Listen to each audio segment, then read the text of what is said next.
മാന്യ പ്രേക്ഷകർക്ക് നമസ്കാരം. സുഹൃത്തുക്കളെ, ഇന്ന് ധർമ്മസ്ഥലം എന്ന സ്ഥലത്ത് നടന്ന വെളിപ്പെടുത്തൽ, കോടതിയിൽ കൊടുത്ത മൊഴി നമ്മളെ ഞെട്ടിക്കും. ഓരോ മനുഷ്യരെയും ഞെട്ടിക്കും. ഒരു ശുചീകരണ തൊഴിലാളി ധൈര്യസമേതം മുന്നോട്ട് വന്ന് 100-ൽ പരം ആളുകളുടെ, സ്ത്രീകളുടെ, കുട്ടികളുടെ മൃതശരീരം നിർബന്ധപൂർവം മറവ ചെയ്തിട്ടുണ്ട് എന്നുള്ള വെളിപ്പെടുത്തൽ, കോടതിയിൽ നടത്തിയ വെളിപ്പെടുത്തൽ മനുഷ്യ മനസാക്ഷിയെ ഞെട്ടിച്ചു.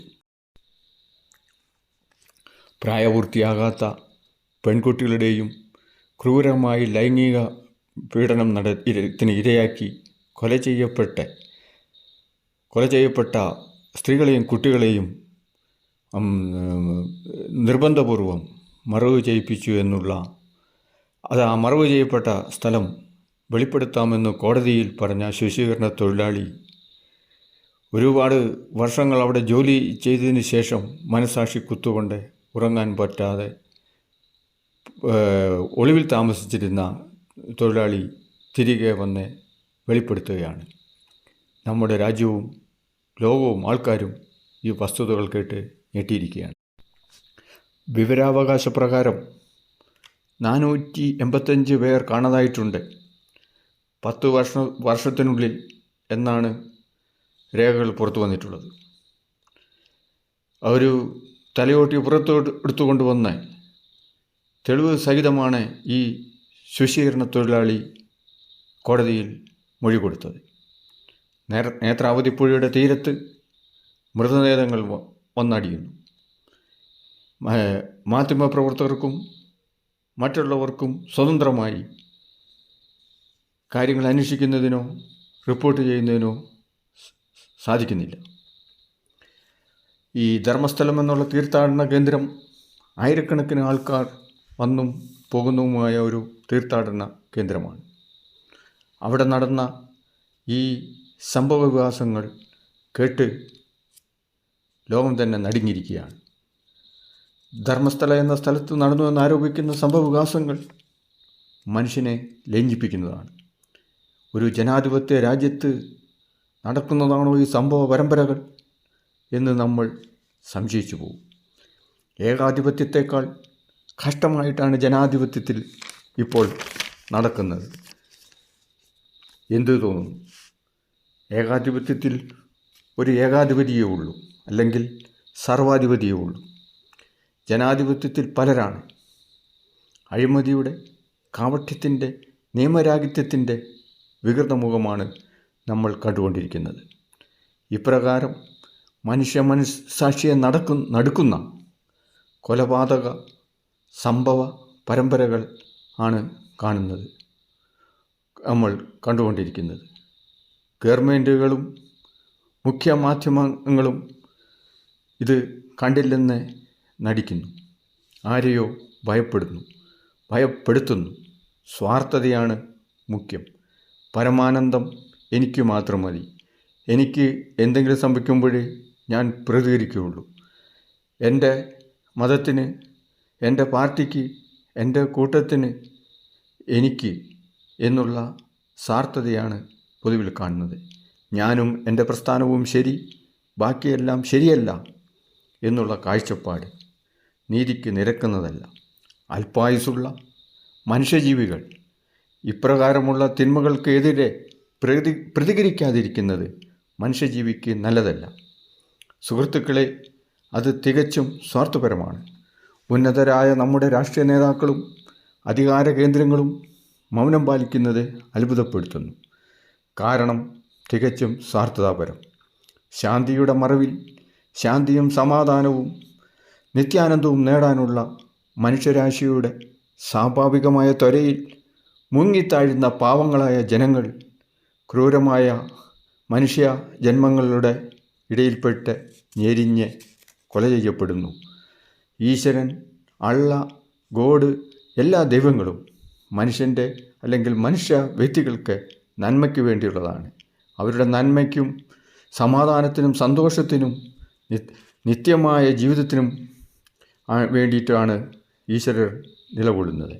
അതിനെ തെറ്റിദ്ധരിപ്പിച്ച് സ്വാർത്ഥ താല്പര്യക്കാരുടെ ഇഷ്ടവിനോദത്തിനായി ദുരുപയോഗിക്കുന്നത് നമ്മൾ കാണുന്നു. ഇത് നമ്മൾ മനസ്സിലാക്കണം. ജാതി, മതം, വർഗം എന്നെല്ലാം പറഞ്ഞ് മോക്ഷം, സ്വർഗം, പാപമോചനം എന്നും പറഞ്ഞ് നിരപരാധികളായ പാവങ്ങളായ ചിന്താശേഷിയില്ലാത്ത മനുഷ്യരെ, മനുഷ്യ സഹജീവികളെയും വഞ്ചിക്കുന്നു, തട്ടിപ്പിന് ഇരയാക്കുന്നു, അവരുടെ പണവും സ്വത്തുക്കളും തട്ടിയെടുക്കുന്നു, ബിസിനസ് നടത്തി സ്വാർത്ഥരായി മഹാകോടീശ്വരന്മാരാകുന്നത് നമ്മൾ കാണുന്നു. നമ്മൾ സഹോദരങ്ങളെ ജാഗരൂകരായിരിക്കണം. നമ്മൾ നമ്മുടെ കുഞ്ഞുങ്ങളെ ജാഗരൂകരായിരിക്കാൻ പഠിപ്പിക്കണം. ഈ മാതിരിയുള്ള തട്ടിപ്പിലും കൊള്ളയടിയിലും നമ്മൾ ചെന്ന് വീഴരുത്. ഈശ്വരൻ നമ്മളെ നമ്മുടെ രക്ഷയ്ക്ക് വേണ്ടിയിട്ടാണ് ഈശ്വരനുള്ളത്. അല്ലാതെ നമ്മളുടെ ധനം, സ്വത്ത്, ജീവൻ എന്നിവ തട്ടിയെടുക്കാൻ വേണ്ടി അല്ല ഈശ്വരനുള്ളത്. ഈ തട്ടിയെടുക്കുന്ന ആൾക്കാർ സ്വാർത്ഥരും കൊള്ളക്കാരും കപടരുമാണ്. അങ്ങനെ തട്ടി എടുക്കുമ്പോൾ ഈശ്വരനാമം പറഞ്ഞ് കപടവേഷം ധരിച്ച് ജാതി, മത, ആചാര വ്യവസായം നടത്തുന്നു. പാവങ്ങൾ കൊള്ളയടിക്കപ്പെടുന്നു, പറ്റിക്കപ്പെടുന്നു, നിഷ്ഠൂരമായി കൊല ചെയ്യപ്പെടുന്നു, ധനം കൊള്ളയടിക്കുന്നു. സഹോദരങ്ങളെ, നമ്മളെ രക്ഷിക്കാൻ നമ്മൾ മാത്രമേ ഉള്ളൂ. നീ നിൻ്റെ സൽക്കർമ്മങ്ങൾ ചെയ്യുക, ദുരാചാരങ്ങൾ മറക്കുക, വെറുക്കുക. നമ്മൾക്ക് ഇന്ന് ഉന്നത പഠന നേതാക്കൾ, ഉദ്യോഗസ്ഥർ ധനാഗമനം ഇച്ഛിച്ച് പ്രതികരിക്കുന്നില്ല, അല്ലെങ്കിൽ ഭയപ്പെട്ട് നിഷ്ക്രിയരായിരിക്കുന്നു. ഇങ്ങനെ ജീവിച്ച് മരിച്ചിട്ട് എന്ത് ഫലം?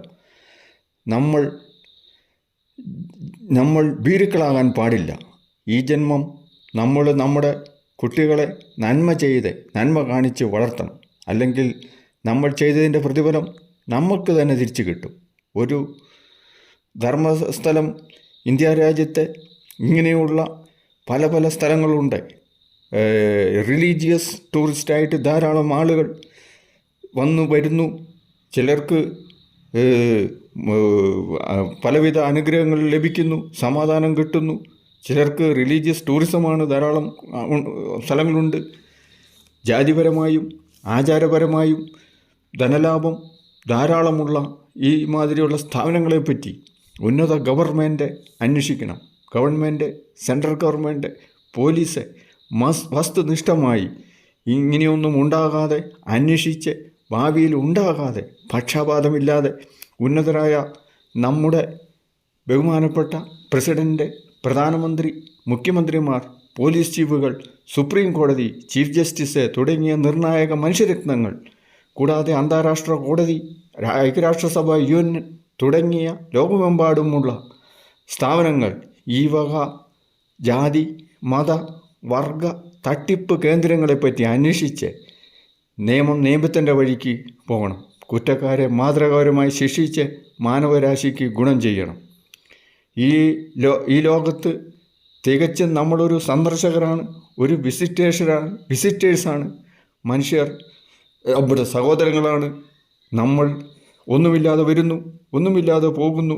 ഈ ഭൂമിയിൽ നമ്മുടെ സബലീകൃതമായ കർമ്മം ചെയ്ത് സഹോദരങ്ങൾക്ക് നീതി ഉറപ്പാക്കി കൊടുക്കണം. വ്യക്തിത്വങ്ങളായ പ്രസിഡൻറ്റ് സാധാരണക്കാരിൽ നിന്ന് സാധാരണക്കാരായി വന്നിട്ടുള്ള പ്രസിഡൻറ്റ്, പ്രധാനമന്ത്രി, ചീഫ് ജസ്റ്റിസ്, മുഖ്യമന്ത്രിമാർ, പോലീസ് ചീഫ്സ് തുടങ്ങിയ ഈ ജന്മം സഫലമാക്കിയ മാനുഷിക രത്നങ്ങൾ പാവങ്ങൾക്ക് നീതി ഉറപ്പാക്കണം. ഈ ജന്മത്തിലും പരജന്മത്തിലും നമ്മൾക്ക് ശാന്തി ലഭിക്കുന്നതിനു വേണ്ടിയും നീതി ലഭിക്കുന്നതിനു വേണ്ടിയും ഈ നിസ്വാർത്ഥമായ നടപടികൾ സ്വീകരിച്ച് അന്വേഷിക്കേണ്ടതാണ്. അങ്ങനെ മാനവികതയ്ക്ക് നല്ല കർമ്മങ്ങൾ ചെയ്ത് ഈ ഭൂമിയിൽ നിന്ന് വിടവാങ്ങേണ്ടതാണ്.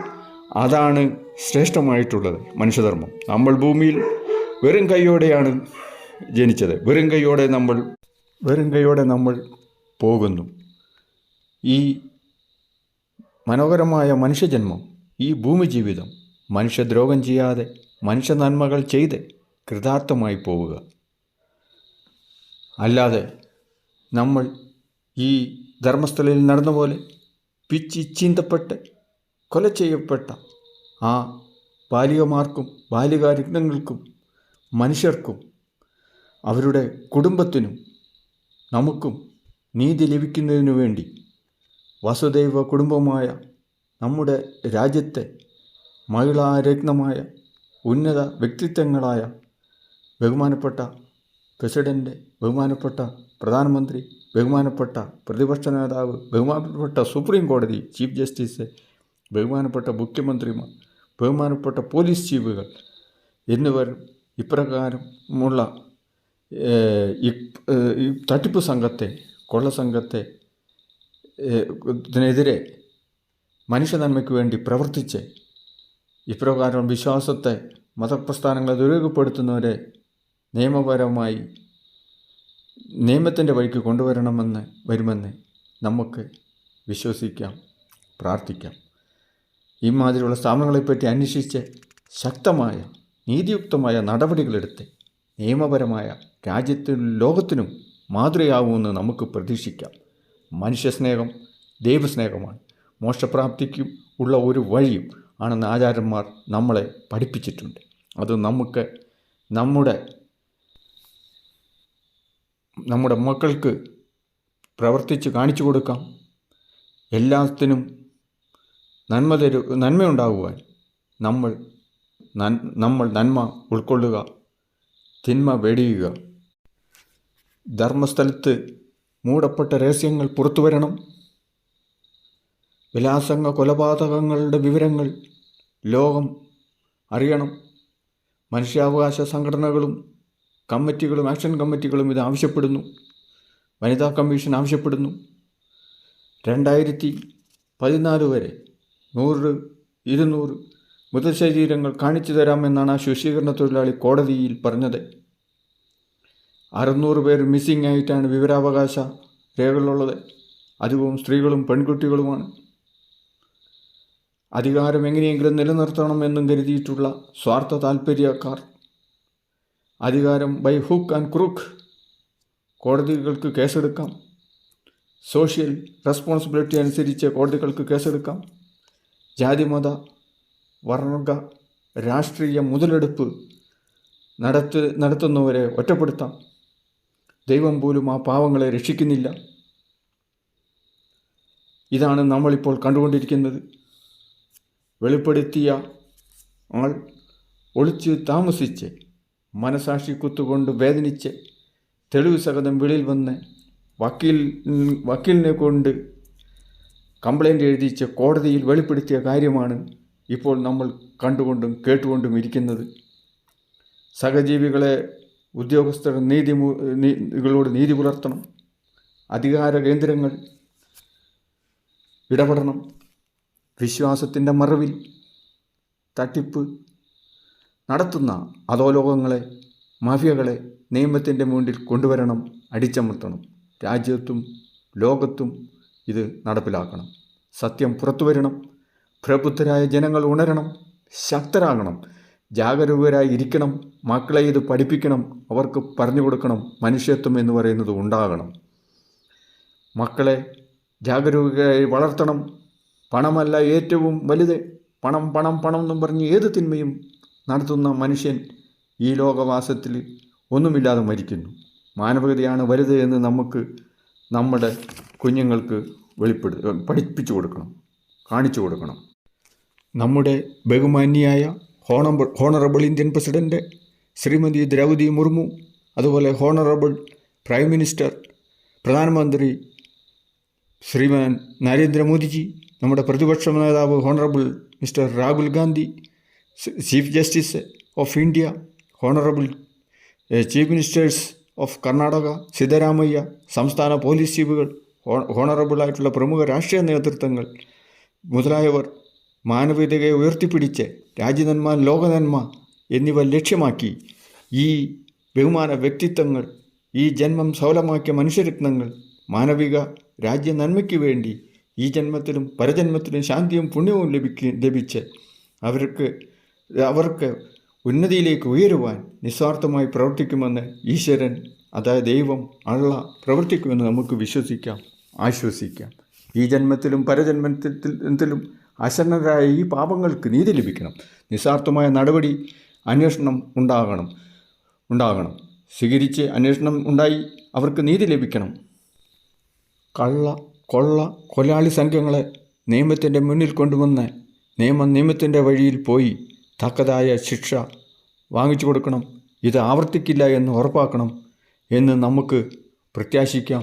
സർവേശ്വരനോട് പ്രാർത്ഥിക്കാം. അങ്ങനെ മാനവികതയ്ക്ക്, ലോകത്തിന് നല്ല കർമ്മങ്ങൾ ചെയ്ത് ഈ ഭൂമിയിൽ നിന്ന് യശസ്സോടെ നമുക്ക് വിടവാങ്ങാം. ഇത് നമുക്ക് നമ്മുടെ കുട്ടികൾക്ക് കാണിച്ചു കൊടുക്കാം, പഠിപ്പിച്ചു കൊടുക്കാം. അതാണ് മനുഷ്യധർമ്മമായിട്ടുള്ളത്. സസ്നേഹം, ഒരു ഇന്ത്യൻ പൗരൻ.